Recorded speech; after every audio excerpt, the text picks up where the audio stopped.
had its fair share of crime, but this was most certainly one of the highest profile cases that got reported in the news. Sullivan was shot twice in the head, a box of roses found next to her body. Using a flower delivery man and shooting her, it was something that just kind of stuck out to me. Atlanta, Georgia, billed as a vibrant melting pot, a destination for creatives.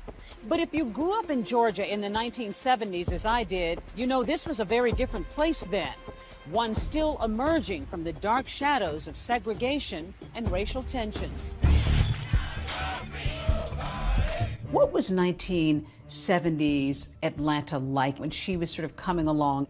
We've got African Americans that are kind of ascending into really prominent positions. Lita also is ascending because her parents are part of this movement. Lita's parents, Emory and Joanne McClinton, were both power players, movers and shakers in Atlanta. Emory McClinton was on the State Board of Transportation. Joanne McClinton was a member of the Georgia legislature. Joanne will tell you stories about being in really interpersonal meetings with Dr. King. She was Maynard Jackson's campaign manager when he ran for mayor. I think the McClintons had high expectations for who Lita would become. Lita Sullivan was a true daughter of Atlanta. She was just a gem, very, very proper. And she had grown up in a world of cotillions, so she really was sort of that classic upper crust black person growing up in Atlanta. She knew where she was going. She had a great sense of style. And absolutely charming. After high school, she went on to Spelman College. Her parents sort of hoped that she would enter the political arena like they were, but she was very much into fashion. She was working at a boutique at Lenox Square, and in walks this guy who had unruly curls and weird glasses and just immediately saw Lita and was taken with her. Fresh out of college, 24-year-old Lita is smitten with James, Jim Sullivan. He's a bit older, 35, and he's also white. He showered her with gifts. He just completely showered her with attention. He comes in, he dazzles her. What did you learn about him? I learned that what he saw was a fantasy in Lita. I think he looked at her as a young, very attractive, very smart African-American female. Another big difference between them is class. Lita has been raised in Atlanta's high society and Jim on Boston's gritty South Side. He grew up in a very middle to lower middle class environment. He went to Holy Cross College, got a bachelor's degree in economics. He always wanted more for himself. He always wanted to be a rich person, but it didn't seem like that was in the cards. He was an accountant. He was working hard, but he really wasn't getting ahead. But life is about to change for Jim Sullivan when he inherits a thriving liquor distributorship from his uncle, worth millions of dollars. Crown Beverages was worth around $3.2 million. Jim had become a wealthy man. So when the McClintons met Jim for the first time, they were like, who is this guy? He had this kind of manner that was very uncouth and brash, and they were sort of mystified about what their daughter saw in him. I mean, I think the only thing they had in common was that he was Catholic and they were Catholic as well. But everything else was complete polar opposites. Another concern, of course, was race. Remember, this is the 70s. Even though the country is watching color barriers slipping away on the hit show The Jeffersons, with Primetime's first interracial couple. Your parents have never gotten over the fact that I'm white. That's because you never got over being white. At that time, this was unusual. Georgia's anti-miscegenation laws that forbade blacks and whites to marry had only been repealed 10 years earlier. Still, despite their obvious differences, Jim Sullivan pops the question to Lita. So the McClintons were like, you cannot marry this man. They felt like Lita was really making a mistake and was kind of caught up in the exuberance of this relationship. Despite her parents' strong objections, Lita and Jim are engaged. But on the eve of her wedding, Jim drops a bomb. He tells Lita that he has been married before and that he has 4 children. Lita was shocked. And then, the very same night, Jim Sullivan blindsides his bride-to-be again. He whips out a piece of paper and he says, can you sign this? And then she looks down and sees that he's drawn up a prenuptial agreement. And she's like, what is this? Apparently determined to protect his newfound wealth, Sullivan surprises Lita with a prenup, which says that in the event of a divorce, she would walk away with virtually nothing. She's reluctant, but the cake is ordered, the flowers are ready, so Lita signs the agreement and ties the knot anyway. Lita got married in 1976. It was a small ceremony in Macon, Georgia. Joanne McClinton would later describe that as the worst day of her life. The newlyweds settle some 80 miles south of Atlanta near Jim's business in Macon. It's a world away from Atlanta. But Lita agrees to give up her current job and her income and become full-time Mrs. Jim Sullivan. They bought a house in Shirley Hills, a very affluent, very white part of Macon. Joanne and Emery McClinton feared for their daughter. Being part of an interracial couple in Macon, Georgia in the 1970s would have been extraordinarily challenging. The neighbors were like, you have the gall to bring a black wife to Shirley Hills. People threw garbage on their doorstep. The out-and-out racism had to be tough for Lita. But she moves forward and makes some new connections and friends, including Yvette Miller. When Lita and Yvette occasionally go out to eat, she notices something a bit curious. We'd go out to lunch at a nice restaurant, and she couldn't pay the bill. And I would end up picking up the check. And they were a wealthy couple. They were very wealthy. Then one Christmas season, a card arrives in the mail addressed to Jim. Lita opens it, and what she discovers will make her question everything.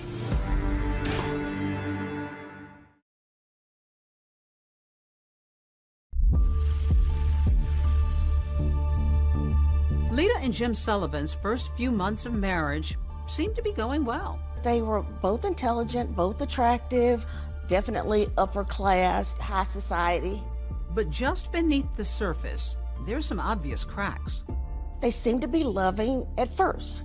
At first. He was not that nice to her, and he was not that kind to her. Was he brusque? Was he brash? He was a bit arrogant. Even though he had all of these resources, he did not, in my opinion, take care of his wife. Friends say that the once generous millionaire has suddenly become a miser. He was notoriously cheap. He would wear his dead uncle's clothes around the house. He would use the sheath from the dry cleaning as saran wrap in the kitchen. He didn't want Lita to work, but he kept her on a very tight allowance where he gave her $150 a week. Did she express any discontentment with her marriage? When we were at those restaurants, Jim just does not give me enough money to take care of me and the house. You know, she clearly was not happy. Was there talk of infidelity? Lita had several instances where she questioned whether or not her husband was actually having an affair. One day she finds a long blonde hair in their master bathroom, and she asks Jim about it, and he says, I don't know what you're talking about. They got into this cycle of, she accused him of philandering. He would deny it, and then he would buy her sort of an expensive jewelry apology.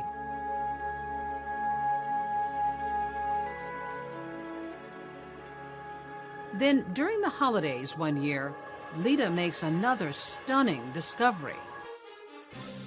A Christmas card came addressed to Jim. She opened it. A woman wrote in something like, missing your kisses. The woman's return address was on the envelope, so Lita went and spoke to her. And the woman said that she had been having an affair with Jim. Lita is distraught and goes home to be with her parents in Atlanta. But her husband manages to lure her back, increasing her weekly allowance in a now post-nuptial agreement. Now it's $300 instead of $150 a week, but it still shows that all of their assets belong to Jim. That's right, the successful business, Lita's Mercedes, multiple properties, even her jewelry, still belong to her husband in the event of a divorce. But in an attempt at reconciliation, Lita signs the postnup. Just a few months after Lita signs that agreement, without Lita knowing, Sullivan decides to sell Crown Beverages for $5 million. And that's not all. He tells her they're moving to Palm Beach, Florida. Lita was in shock. She had any clue that he was going to whistle her down to Palm Beach.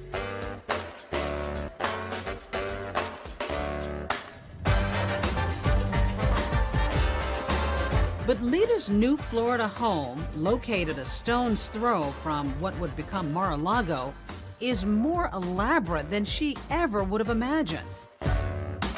Called Casa Alita. It's a 17,000 square foot mansion with 8 oceanfront bedrooms. It was just unbelievable. When you went to Jim's home, you go through this tunnel and you would be at the beach. It's your own private beach. But for Lita, everything that glitters isn't exactly gold. James Sullivan very much wanted to integrate himself into the upper echelons of society, and his aspirations did not include Lita's participation. It was not a welcoming place for a black woman to live. And when he found out that to sort of scale the level of social plateau he was looking at in Palm Beach, having a black wife was a serious impediment to that. She was left out of some affairs, and she really became upset. So even though they had money, this is a moneyed crowd, didn't really matter though. He was barely rich compared to Palm Beach. Did he want to be in that crowd? Oh, yes. He wanted to, be accepted as one of the rich and famous. It doesn't take long before Jim starts to flirt with other women. And it's at a cocktail party that one particularly elegant Palm Beach woman catches Sullivan's eye. Jim sees Suki Rogers, who is a Korean-born socialite. She was telegenic. She had a spicy personality. I think a man like Jim Sullivan could not help but be intrigued by this beautiful woman. They started dating. He's still married to Lita. By now, the Sullivans have been married nearly 10 years, but things are about to explode. Lita finds women's lingerie in their master bed. It's the bra that broke the camel's back. She said, I'm done. I'm packing up my stuff, and I'm going back home. Lita arrives back in Atlanta. The very next day, she files for divorce from Jim. But Sullivan fights Lita every step of the way, and the divorce drags on.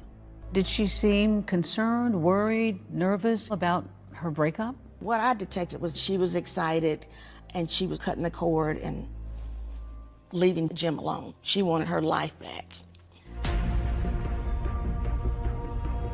While Lita is looking forward to a new life of freedom, she can't be happy about the prospect of leaving her marriage with virtually nothing.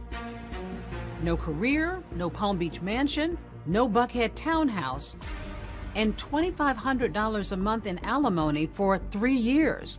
So Lita is going to divorce court, determined to fight for what she believes she deserves. All she wanted was a reasonable financial settlement so that she could kind of go on with her life. January 16th, 1987 was set up to be a pivotal day in the lives of Lita and Jim Sullivan.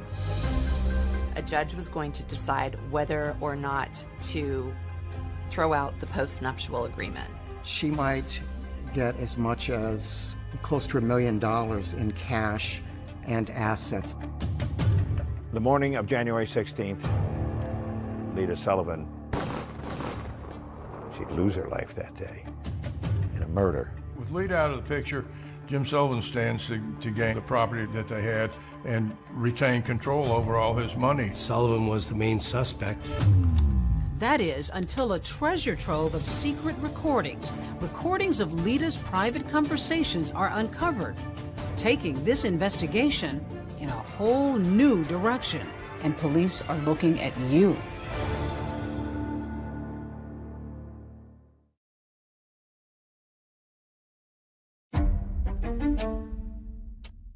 You know, you make a big circle and you put everybody in it that's close to Lita. Everybody's a suspect. But the first one would be the husband.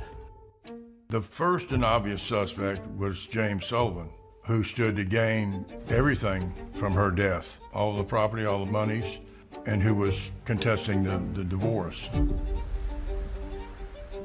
Detectives went down to speak to him in Palm Beach, and they put him through a polygraph. Jim Sullivan not only passes the polygraph, but there's something else.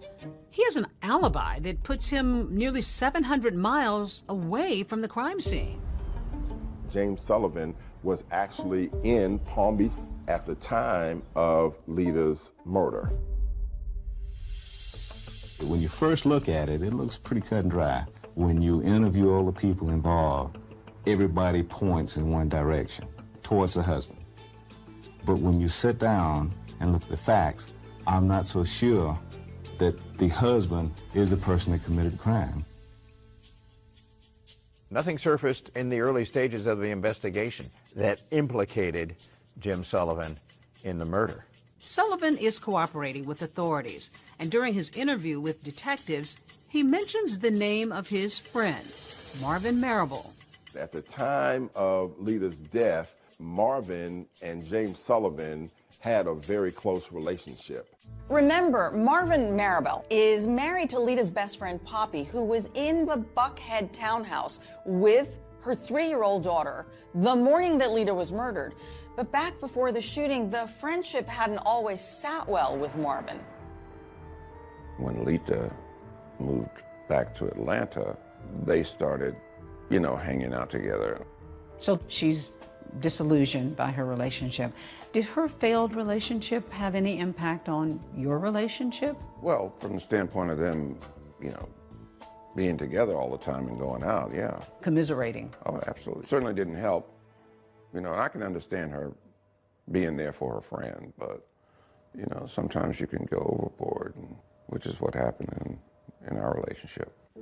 Marable, a former New York State trooper turned entrepreneur, says Lita would often spend hours at his home with Poppy.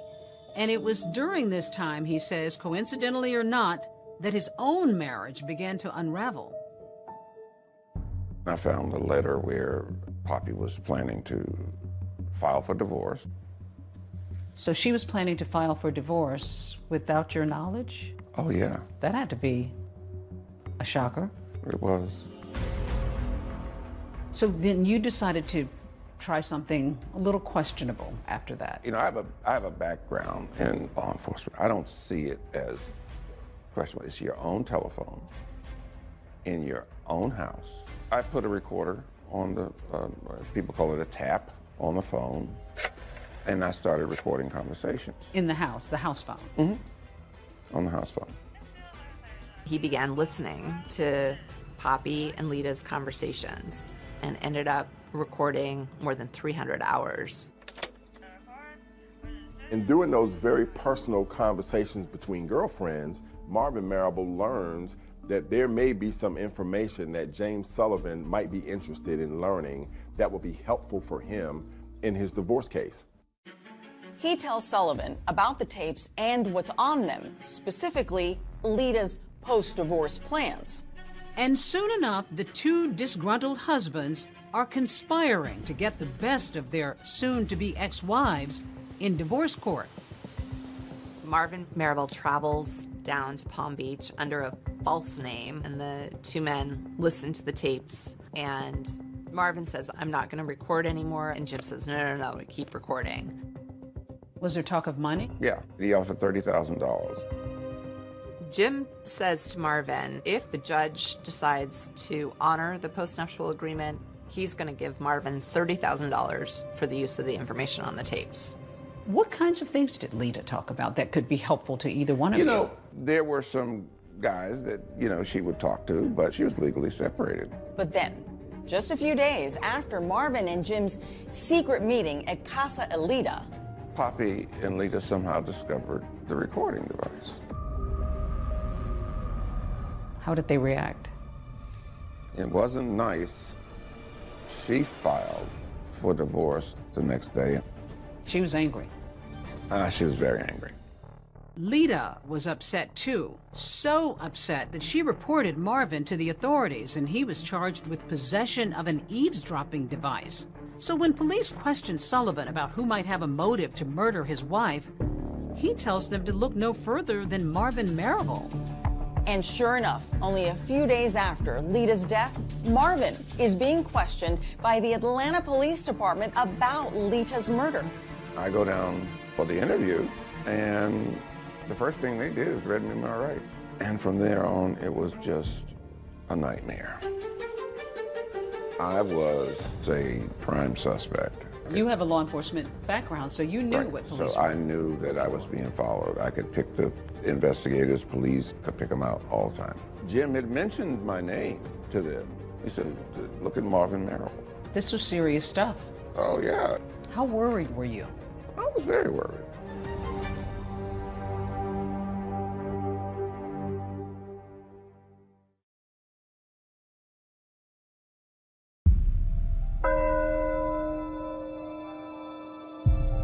Joanne and Emery McClinton were beyond devastated.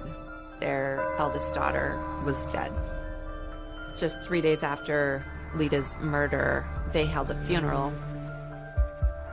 Days dissolve into months, and authorities are no closer to finding Lita Sullivan's murderer. The case is just sort of growing colder and colder by the minute.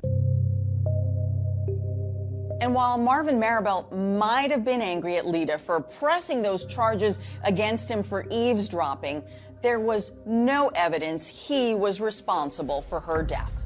I know that people get wrongly accused, wrongly convicted, and so the only saving grace is the fact that I knew I was innocent. By process of elimination is you can determine the pieces that don't fit.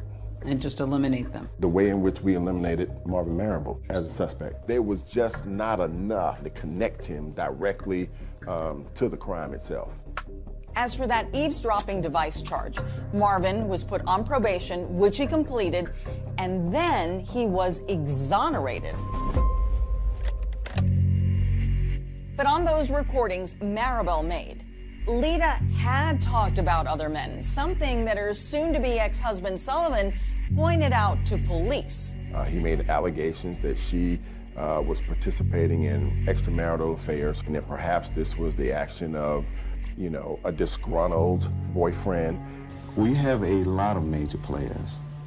At this point in the investigation, we have a lot of suspects. One of the first men police question is a professional athlete. Lita and him had been friends when she was in Palm Beach. The police quickly found out that he was in prison for drug possession. That athlete is behind bars when Lita is killed, so clearly he can't be the trigger man. Then investigators turn their sights to a prominent Atlanta businessman. And he and Lita had been childhood friends, and they sort of rekindled their friendship. And they realized that he had no motive, and they found nothing that connected him. Authorities also take a hard look at another suitor who had taken Lita to dinner the night before her death. And get this, had also given her 2 roses. The suspect was a man named Bob Daniel, and Bob had had an incident a couple months before the murder where, in a drunken rage, he came to Lita's house, smashed his car into the garage, and as the cops were taking him away, he said, "I'm gonna kill that." So, serious red flag. But that lead didn't go anywhere either. Bob had just had quadruple bypass surgery. You know, the police ultimately decided that Bob had nothing to do with it. It's the unknowing that makes it so difficult. And to know that there are individuals who may be walking around now planning and plotting to do the same thing to somebody else is abhorrent to me. I remember having the impression it was like a festering wound for them. The McClintons want to draw attention to a $25,000 reward in the case. The cause of finding justice for Lita became their obsession, became their passion. The reward is for the arrest and conviction of those individuals responsible for our daughter's murder. To catch Lita's killer, the Atlanta Police Department assigns 2 veteran detectives to the case. If Lieutenant Walker bears a resemblance to actor Billy D. Williams, Welcome Harris reminds one of Columbo, the dogged, disheveled detective of television fame. Building a murder case was like making a mosaic. You know, you get a shiny piece of glass here, a gem there. You put it together and you hope that from it emerges the shimmering image of a killer. This particular case deals with what I consider to be high society. It contains a little bit of everything. Intrigue, mystery.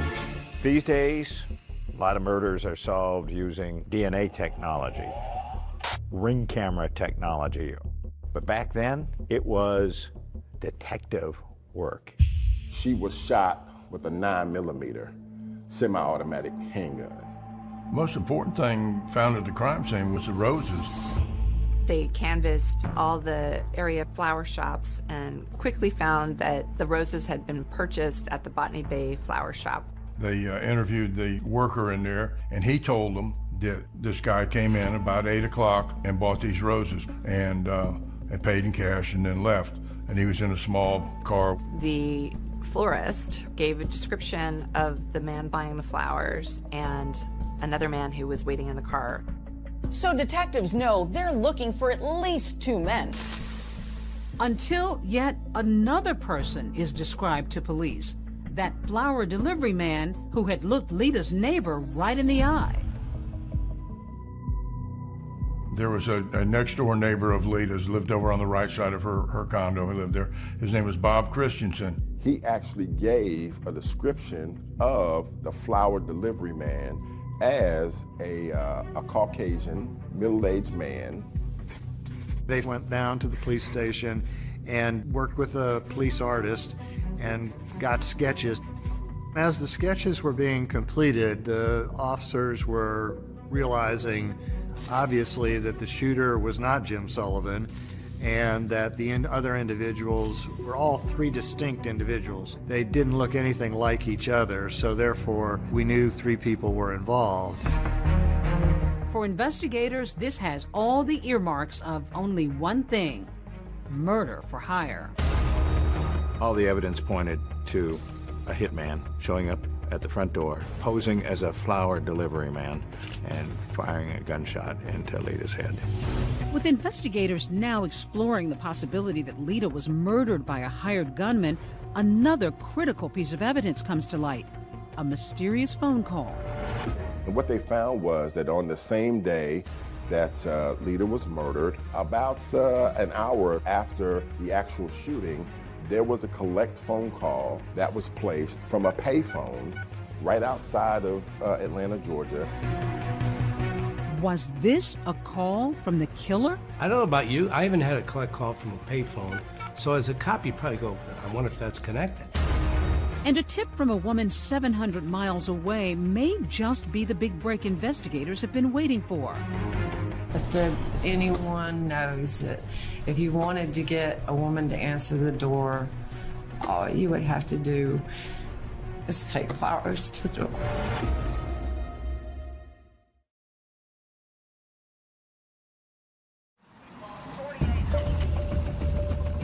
This was a huge puzzle of a case.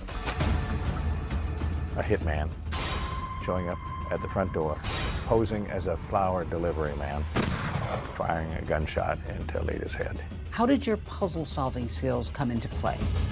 You figure out what fits and what doesn't fit. I want everyone listening to this to know that I am absolutely innocent. The loss of a daughter. They still don't have the murder weapon. But they do have witnesses. Do you know anybody can possibly take care of my problem for me? Because I need some help here. Anyone knows that if you wanted to get a woman to answer the door, all you would have to do is take flowers to the door. She suggested the flowers. She suggested the flowers. You actually brought in a doorbell. Why? To have that sense of what Lita Sullivan experienced right before her murder. She's about to meet her maker.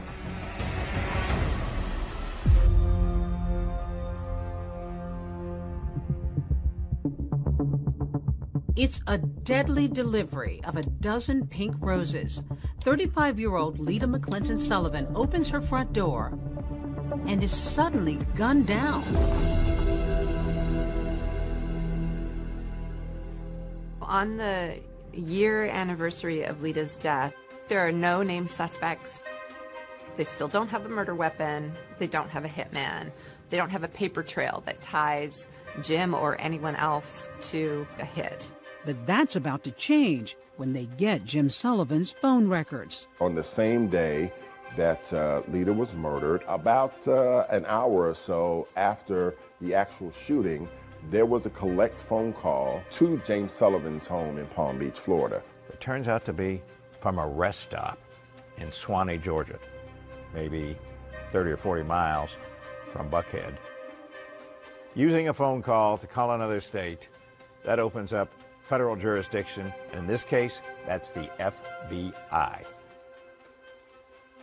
We believed the phone call from Swanee rest stop to his home in Palm Beach, Florida, was sufficient indication that a contract hitter may have called him after doing the job.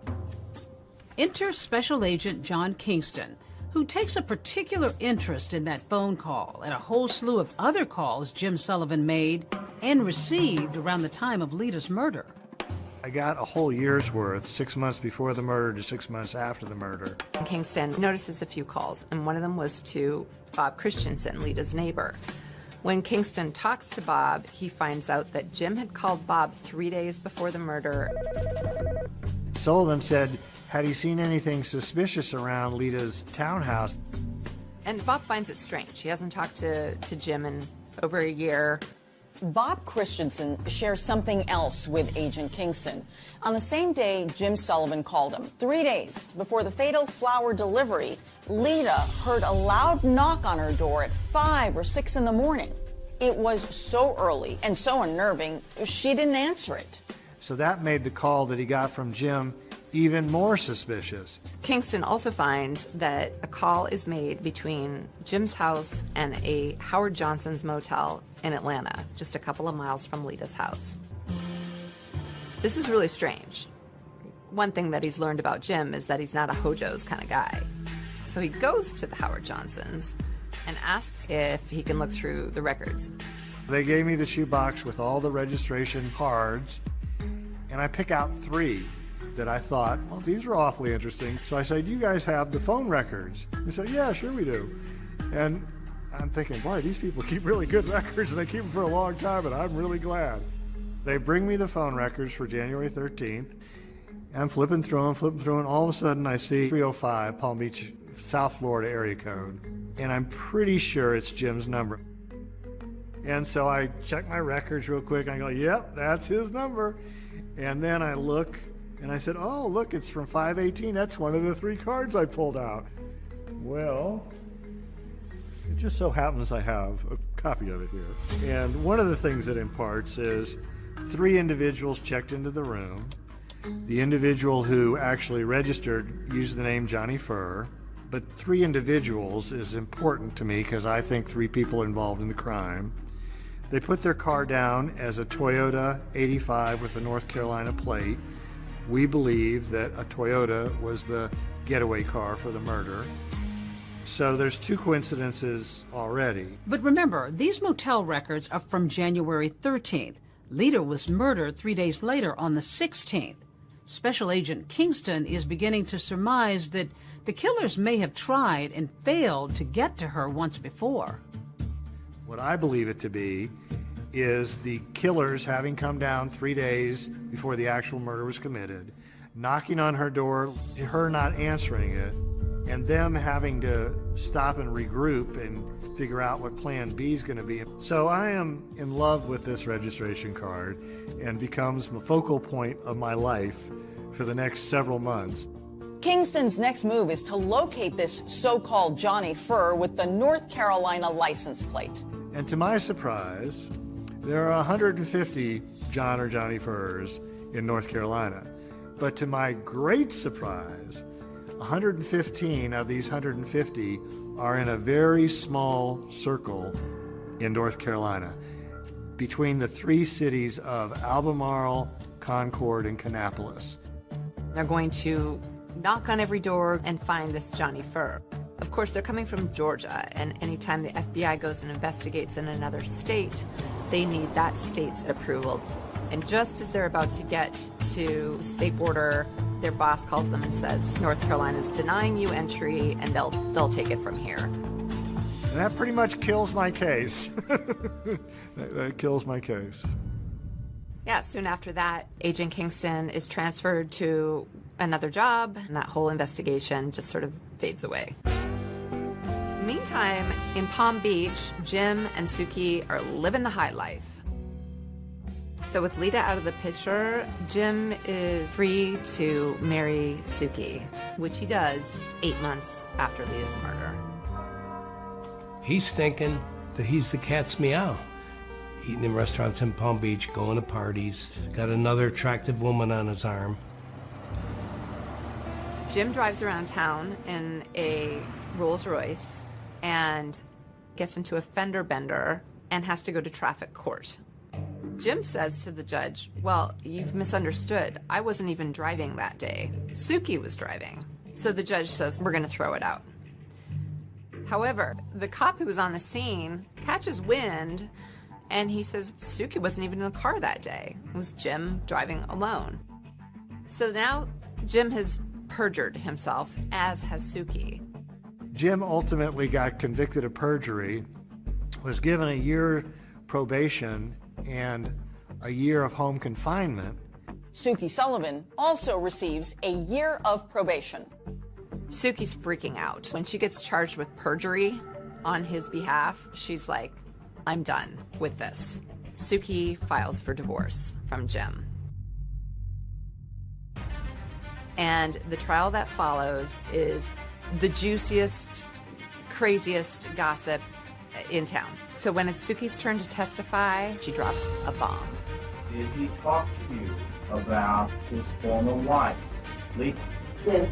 Tell me what it was he said to you about Lita. You can hear a pin drop. It's a big moment.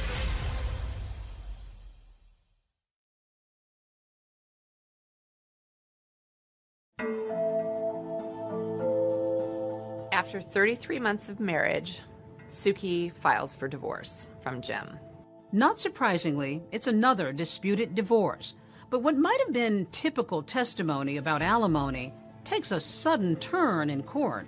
Tell me what it was he said to you about Lita. He hired someone to rid of her. I'm sorry? He hired someone to rid of her. She claimed that he confessed to her that he had Lita killed. This became a bombshell in the investigation of the murder of Lita Sullivan. Suki Sullivan's divorce testimony may be big news for the FBI, but it has zero impact on the divorce judgment, which favors her husband, Jim Sullivan, in nearly every way. His divorce was complete, but his life with turmoil was just beginning. The opulent ocean-facing Palm Beach Palace may look like something out of The Great Gatsby, but while we watched, a new chapter in a crime story was unfolding. We develop information here at WSB. There's going to be a raid on Jim Sullivan's Palm Beach mansion, and that is the biggest break in the Lita Sullivan case since the murder itself. Investigators from the FBI, Atlanta Police, and the Georgia Bureau of Investigation were on the grounds of a mansion identified as that of James Sullivan. All of a sudden, Jim Sullivan is clearly in the crosshairs of federal authorities. They got a tip that Jim, now a convicted felon, has guns in the house. Of course, you're not allowed to have guns if you're a convicted felon. So they put together a sweeping affidavit to get a search warrant. We did see a number of guns loaded into a car and this box carried out. When they found the guns, he was in violation of his probation, and so he went to jail for 9 months. All this time, a federal grand jury has been convening in Atlanta. They've got what they found in the mansion. They got what they found in the phone records. They've got Suki Sullivan. They've got the neighbors. What they don't have are the identities of the hit team. There's a problem, though. We, the federal government, have a 5-year statute of limitations, which is going to be up on January 16th of '92. With 5 or 6 days to go before it expired, the U.S. attorney made a bold decision. We're going to take our best shot with what we got right now, so they indict Jim Sullivan. Jim Sullivan is indicted on multiple counts of arranging Lita's murder for hire through interstate phone calls. Millionaire James V. Sullivan is on trial in connection with an alleged murder for hire plot. Here he arrives for the first day of trial testimony. It was a trial that transfixed Atlanta. I mean, it was something we were covering on basically a daily basis, but we couldn't have it on camera because it's federal court. It looks like the family is finally going to have some accountability for the murder of their daughter, Lita.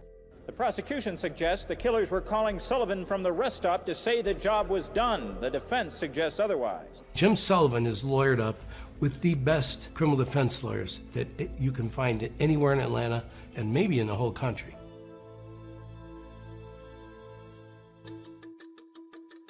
There is no evidence at this point in this case who placed that call or whether that call was placed by anyone connected with the crime. The prosecutor spent 2 weeks telling their side of the story. Suki, the woman he married months after Lita's death, delivered some of the most dramatic testimony the jury has heard. They build what they feel like is a really strong case. And then a big bombshell hits. The judge says, I'm forced to dismiss this case for lack of evidence. Judge Marvin Shube ruled that, in effect, even if Sullivan may have been involved in the murder for hire, the government fell short in proving the phone calls related to the murder. This is one of the most difficult decisions I had to make because I firmly believe in the jury system. And then he looks at Jim and he says, you've been acquitted.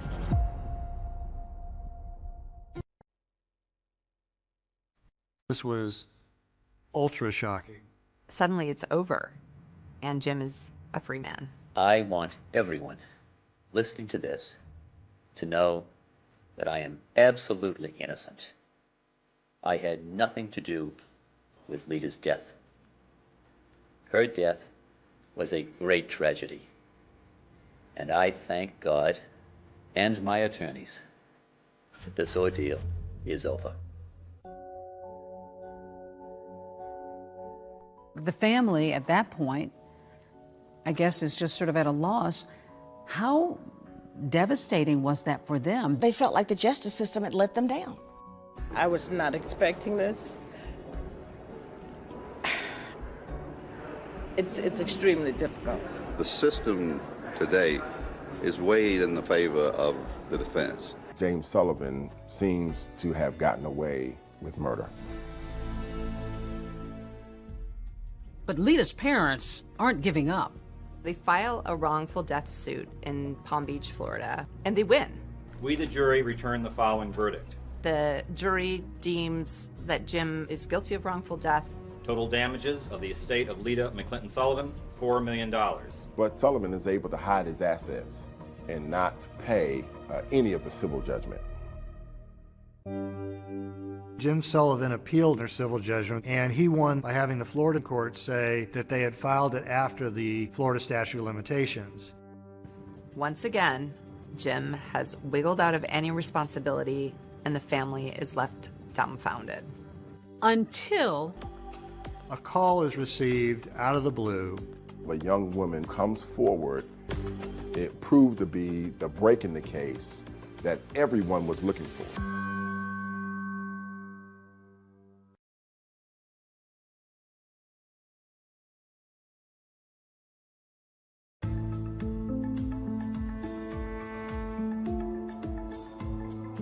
"11 years have gone by since Lita Sullivan was gunned down on her doorstep when a tip comes in from a town 700 miles away. A call is received out of the blue, and the individual calling is an attorney in Beaumont, Texas. He has a receptionist whose name is Belinda Trahan, who has told him a very unusual story about her boyfriend, Tony Harwood. Belinda and Tony lived together in Albemarle, North Carolina. And he was a long-distance truck driver for North American Van Lines. He basically drove a moving truck. Belinda tells her boss about a time that Tony came home from a long-haul trucking trip and said that a rich white man in Florida offered to pay him to, quote, take care of his black wife in Georgia. At the time, Belinda didn't believe it. She thought he must be cheating on her. Belinda thought that it was Tony just trying to get out of town and go down to Atlanta to the strip bars. Until he took her to meet this rich white guy in a diner somewhere, and he got a wad full of money. She says he sits down briefly in their booth and gives Tony Harwood the balance owed for the hit on the man's wife. Belinda Trahan tells her boss that soon after this bizarre trip, she broke up with Tony Harwood and moved to Texas. But now, 11 years later, she says that he mysteriously reached out to her again, asking her to meet him at a nearby truck stop. She's afraid that he may commit harm to her. And it's this new tip from Belinda Trahan that sends Georgia authorities to the Lone Star State, turning up the heat on an otherwise cold case. Georgia Bureau of Investigator Agent John Lang takes a detective from the Atlanta Police Department and goes down to Texas to talk to Belinda. She was with Tony when they met this mysterious man at this diner that they were meeting at. We wanted to show her a lineup of pictures in hopes that she could pick Sullivan out of it. And she takes her pink fingernail and taps right on Jim Sullivan's face and says, "This is the man." My plan of attack was to get some recordings with her and Tony. So we got her to get in touch with Tony again. She's talking to him and trying to coax information out of him, knowing John Lang is listening on her end. And Tony gives enough information that places him at the scene at the time. We had the phone calls with Tony. She picked Jim Sullivan out of the lineup, but there was still more investigation to do. We really didn't know who Tony Harwood was. John Lang knows that Tony worked at North American Van Lines. So he calls up North American Van Lines and he says, "Hey, you don't happen to have your records from 11 years ago?" And the guy says, "Yeah, there's some boxes full of files up in a musty attic. You're more than welcome to go poke around." We went up into a hot attic and opened the first box that I went through. And about the third document I looked at was Jim Sullivan. His address was on it, Palm Beach, Florida. His signature was on it, and Tony Harwood's signature was on it. He finds a bill of lading showing that Tony Harwood moved furniture for Jim Sullivan 2 months before the murder. And it's the paper trail he needs. It's like the jackpot. Astounding. I don't know any other way to explain it. I mean, Open this box, and like the third record I look at, here it is. I mean, it just like it was meant to be. On a Sunday morning in April of 1998, John Lang and local authorities go knock on Tony's door in Albemarle, North Carolina.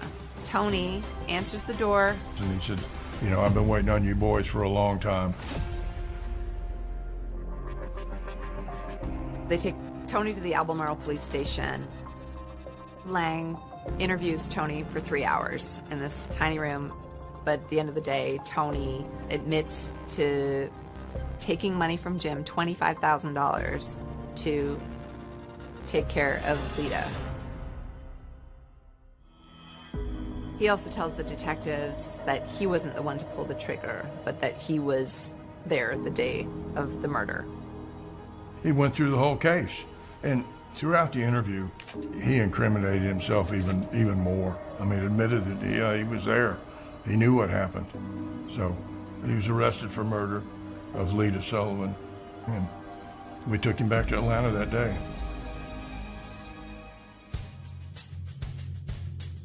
After Tony's arrest, things moved pretty quickly.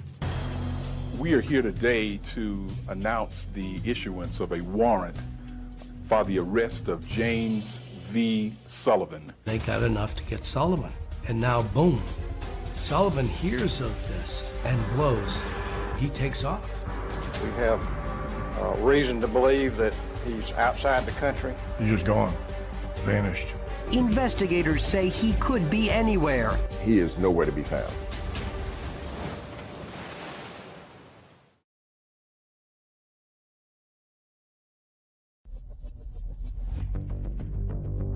We certainly do not know where Mr. Sullivan is. We have reason to believe that he's outside the country. More than a decade after his wife Lita was murdered, Jim Sullivan seems to be playing a game of catch me if you can with authorities. There is an international manhunt for James Sullivan. Well, Jim had moved to Costa Rica, actually bought a home there. In 1998, after an arrest warrant was issued for him, he immediately, like that night, went to Panama. If you have any information concerning James Sullivan, you should contact the nearest U.S. Embassy or consulate. We didn't know exactly where he had flown from Panama, and we didn't know exactly where he had gone. His trail goes cold. They put him on Interpol, and it was just cold. They've tapped phone lines, anybody that he might have called, and he's called no one, not even his mother. There was a few tips that came in. The tips are just dead ends. The McClintons, they're dumbfounded that this guy could, get away again. But in late 1999, with Sullivan still completely off the grid, the heartbroken Emery and Joanne McClinton do get some good news. Last week came this, a court decision reinstating a $4 million judgment against Jim Sullivan in connection with a wrongful death case brought in effect by Lita's estate. Lita's family and law enforcement officials hope that a renewed hunt for Sullivan's money will help smoke him out. Where you find Sullivan's money, you're going to find him close by. But even this goes nowhere. Fast forward to 2002. There is no sign of Jim Sullivan.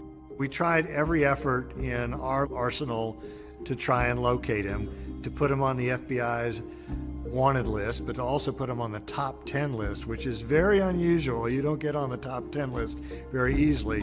Then we also featured him on America's Most Wanted. The most recent picture we have of Sullivan is at least 5 years old, so the FBI age-enhanced this photo, which may bear a closer resemblance to Sullivan's appearance today. If you recognize James Sullivan from either of these photographs, call us now at 1-800-CRIME-TV. A man sees America's Most Wanted on television and goes, I know that guy. He lives in my condo complex in Chiang, Thailand. And sure enough, he calls the authorities. He went to Panama, to Venezuela, and eventually to Thailand, where he got a beachfront condo. He spends his days walking on the beach, sitting by the pool, occasionally playing tennis, as though No other troubles in the world. The Thai police knock on Jim Sullivan's door on July 2nd, 2002, and say, "You're under arrest." The McClintons can hardly believe it. We found out from the FBI, and that was a moment of jubilation. 15 years is a long time to concentrate on the loss of a daughter. And we had determination, and we had the will, but we also had all of these individuals behind us.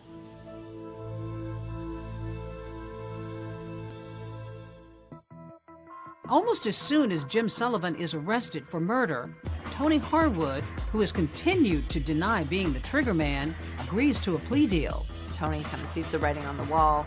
Harwood just decided that he would plead guilty, the negotiated plea for manslaughter, and that, in turn, that he would testify against Jim Sullivan.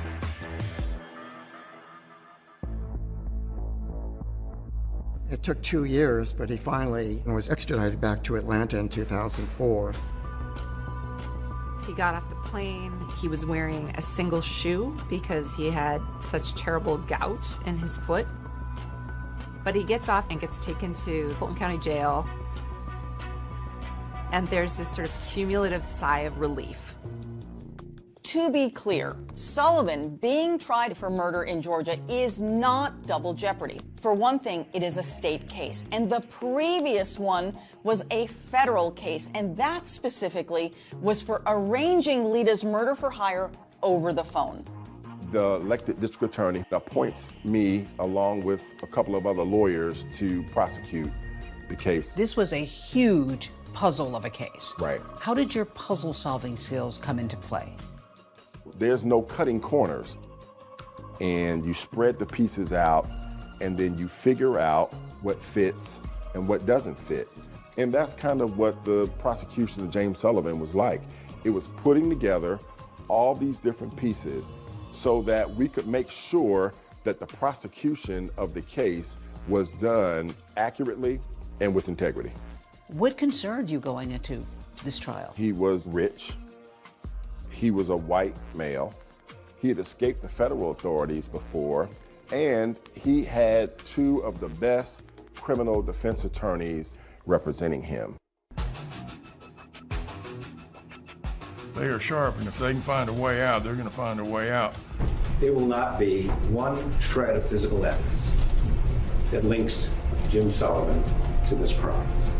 Jim has eluded justice so many times that there's a real palpable fear that he's going to get away with it, that he's going to elude justice again.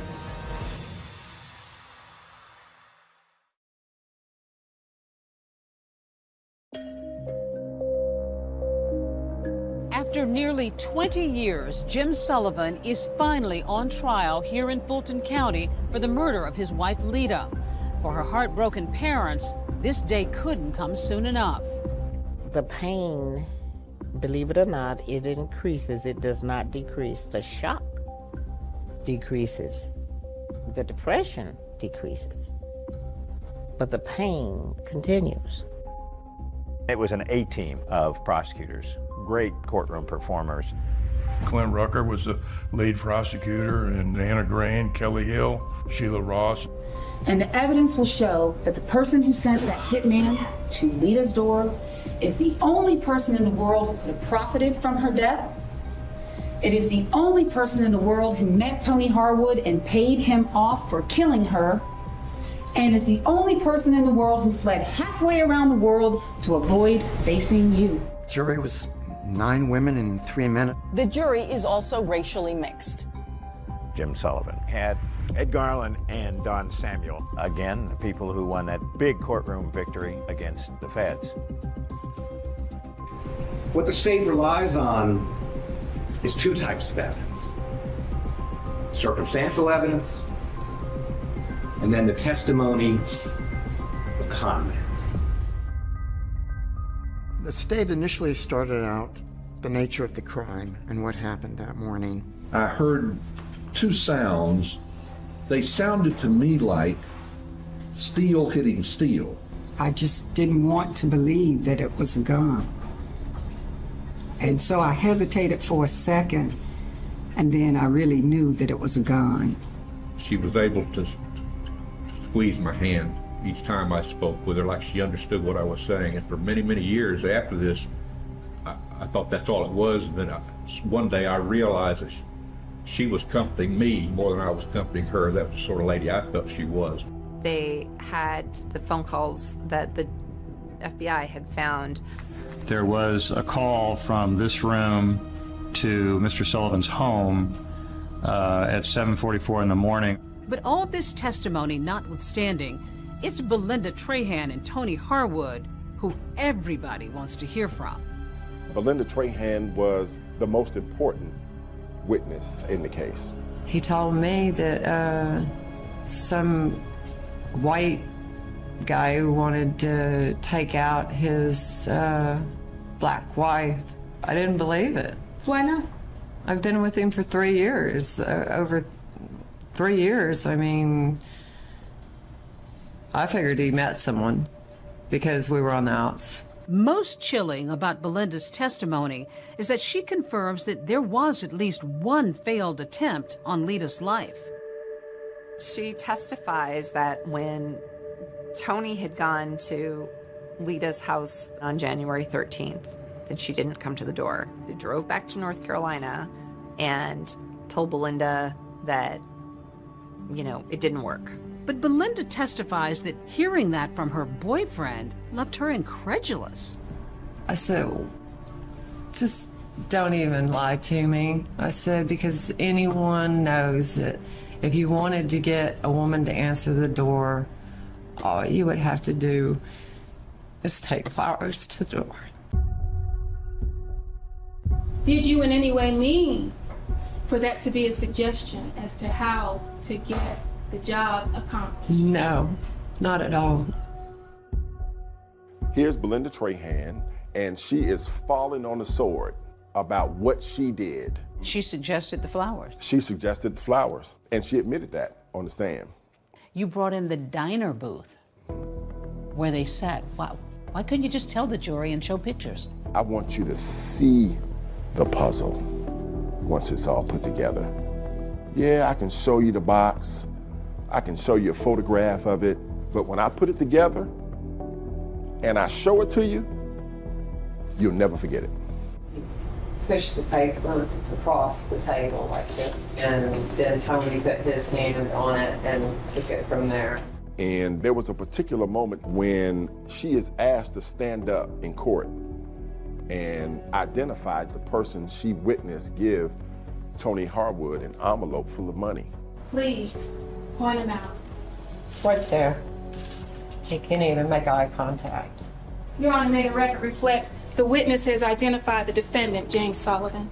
But if prosecutors feel like Belinda Trahan's testimony is helping their case, they have to know that it's just as big a risk to put Tony Harwood on the stand.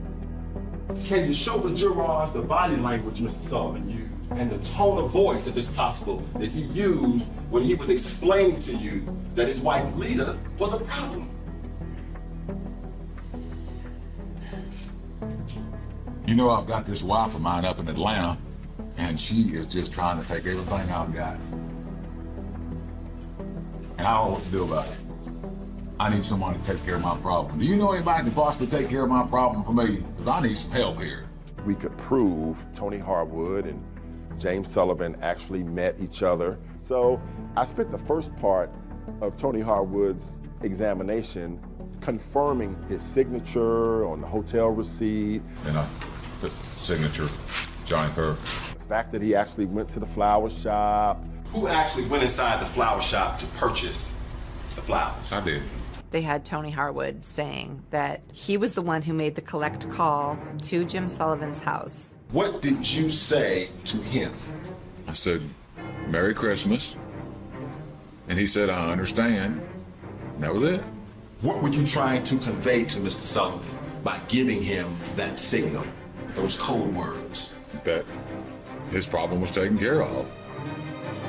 The defense had their chance to cross-examine Harwood. Not a single question.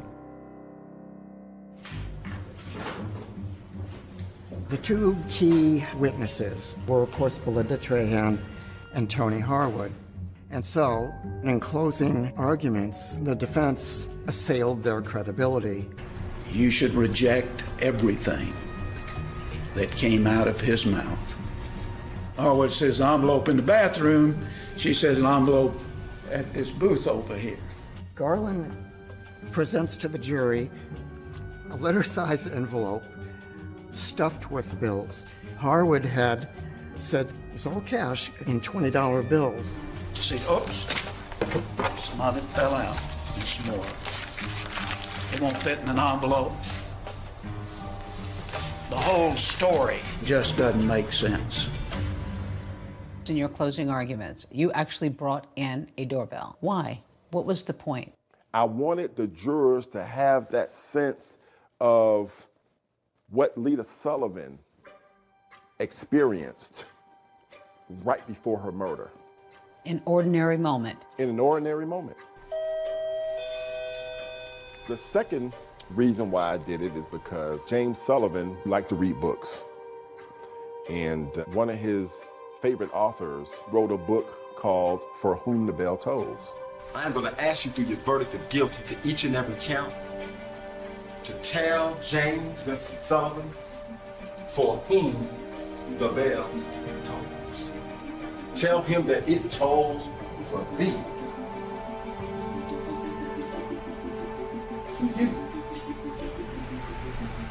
For you. And then I rang the doorbell 3 times.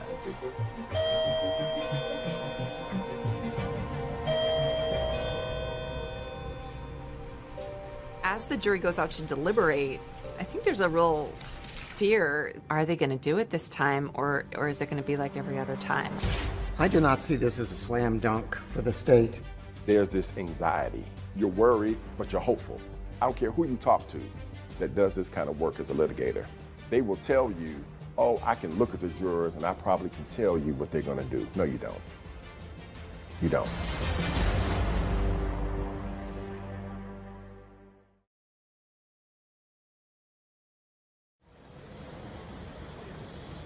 This is breaking news. We do have breaking news at this hour. The jury having reached a verdict in the trial of Jim Sullivan. The jury came back within a few hours on the same day. It was so silent, and the tension was just palpable. There's this anxiety. You don't know what it's going to be. You don't know how it's going to turn out. And you're worried, but you're hopeful. It's hard not to think of Lita's family, her parents especially, after so many fits and starts to win justice for their firstborn child. It comes down to this moment. The judge says, "Ma'am, would you publish the verdict?" And then from that moment until they get finished, nobody is breathing. Count 1, malice murder. We, the jury, find the defendant, James Vincent Sullivan, guilty of malice murder. I got a chance to hug Emory McClinton. I had never been hugged so tight before. This was his baby. And we had finally, after 19 years, brought that man a sense of satisfaction. I'll never forget it. The conviction of James Sullivan was the biggest puzzle that I had solved in my career. And it is one that gave me the most satisfaction that I had ever experienced as a prosecutor. The court hears victim impact statements. What a loss it was to have Lita gone from their lives. I dream of Lita often. She is smiling and walking in my direction, and I in hers. But we never reach each other. The jury came back and gave him life in prison without the possibility of parole. I am so very pleased, and I'm happy. What we were waiting for was something and our judicial system something to happen and to bring it all together, and that's what you see today. Why did it take 20 years, do you think? It goes back to the resources. He had privilege? White privilege, completely. He knew how to manipulate people, and he had the resources to do that. You've got a black victim, you've got a white defendant. Did race hover in this courtroom over this case at all? I think in our criminal justice system, unfortunately, race always permeates throughout a case. But I'm thankful to say the evidence in the case overcame that racial component. They never received any money. Is there money? Where is this money? He's been able to secret his money. For the McClintons, seeing him rot in a prison in South Georgia brings them a whole lot more satisfaction. This is a woman who you never met, I've never met, most of the people involved in this case never met her, and yet her life really made an impact. When somebody dies in this kind of manner, they don't stop being a member of the family, they don't stop being a member of the community, they never stop mattering.